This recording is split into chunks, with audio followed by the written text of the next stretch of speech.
We're making bacon today. So with bacon, you have a couple of exact things that you have to do and a couple of things that you can play around with. So in this particular recipe, we're going to be using pink salt for curing. This is a very important ratio of 0.25% of the total weight of this, which will be about 3.9 kilos. I'm going to weigh it out and we'll find out in a minute when I weigh all this out. You're going to require a calculator. This is poison. If you put too much of this, you're going to hurt somebody or kill them. We have a little magic white powder here. It's not what you think it is. It's MSG. We got some cardamom, and then we're going to have some regular salt in there as well. We're just going to mix about a 3-to-1 ratio of MSG to salt for the cure, because MSG doesn't actually cure it, but it will give us some umami flavor in our bacon, and I'm playing around with that right now. So this is going to require a calculator. I'm going to have to clean up this a little bit. This fat that looks kind of like clouds, it's not good fat. It's the separation between the belly and the rib, and we want to get rid of some of that because it's not going to come out good in our bacon. I'm also going to cut it into probably 2 or 3 pieces to make it a little bit easier to store in the fridge.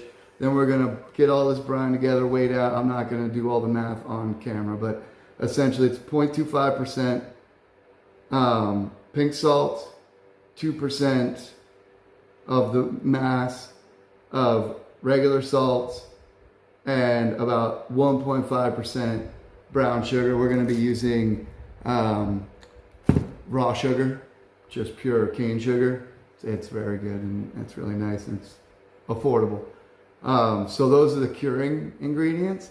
And then all these other ingredients I have in front of me are going to be our flavoring ingredients. So those are the things you can kind of mess around with on your ratios. You might want to keep track of it, because if your bacon comes out really good and you didn't pay attention to what you put into it, like I always do, I always make something, I'm like, wow, this is so good. Good luck making it again if you don't write it down. So I'm going to write this all down as I make it, because we're going to literally make a bacon recipe right here. As you can see in the cross section of this bacon, there isn't a lot of meat in there, so this pork belly, so we're not going to get the best bacon out of this. It's going to be really fatty bacon, but this was just extra piece of meat that I had on the pork that I had the other day, so I thought we'd have a little fun and smoke this up in a week. So what we're going to do is we're going to weigh this. We're going to measure up all my spices and herbs and stuff, and then we'll come back and I'll show you how to get it all set up. And then for 7 days, we're going to leave it in the fridge. And then on the 7th day, we're going to smoke it. Let's take a second to talk about the kind of scales you're going to need if you're going to be doing bacon. You need both a full-size scale that can do kilos. One only goes up to 7 kilos, so that's plenty for what I need. And then an actual gram scale, a small, more accurate gram scale, because you're going down to 0.25% of a kilo. You're getting into small numbers, and those are, it's going to be a gram and a half, 2 grams, and the only thing that'll work is these small scales. You know where to get them. We've got 3,200 grams here in this bowl, so we're gonna have to do the math. You're gonna want a pencil and a paper, and I'm gonna need my camera because it's also my calculator. I'm gonna figure all this out, and then we'll weigh it out, and I'll show you what it looks like. But as you can see, you wanna weigh this out first. This is your mass. This is the percentage of other ingredients you're gonna be putting in. So our 100% is 3,200. It's 3,238, but we're gonna round down to 3,200. And then that's your 100%. And then we take percentages of that. I've done some quick math. I just did right here. What do I need? 2.5 of salt, 1.5 of sugar, 0.25 of pink salt. Remember, these are percentages. So if you're doing it in your calculators, it's going to be a little bit of math help here. This is 0.0025 times the weight of this. This is 0.025 multiplied times the weight of this. Just remember, these are percentages, so you move the decimal point 2 places for multiplication. So really, once you find the salt, you can actually just move the decimal point for the pink salt, because it's 2.5 and 0.25. So we got 80 grams of salt for this. We got 8 grams of pink salt. Pretty simple math when you do it like that. Just don't forget that you're not multiplying times 2.5. You're multiplying times 2.5%, which is a multiplication of 0.025. It's a little bit of math we're gonna stop right there with the math class. All right, we're gonna weigh these out real quick. There's a lot of background noise today in my neighborhood, so this is gonna be pretty quick.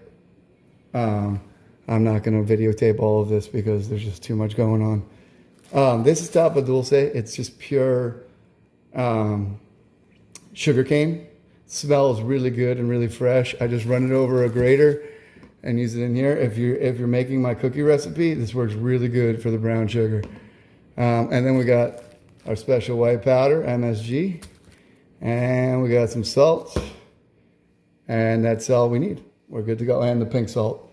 So I'm gonna set this up. I'm gonna do the 80 grams of salt, the 48 grams of sugar, the 8 grams of pink salt. I'm gonna weigh them individually in here and then put them in here. That way if I over pour something, I'm not all just adding and adding and adding right here and screwing this up. So you wanna weigh each thing individually and then mix it. All right, we're looking at salt and MSG right now in there.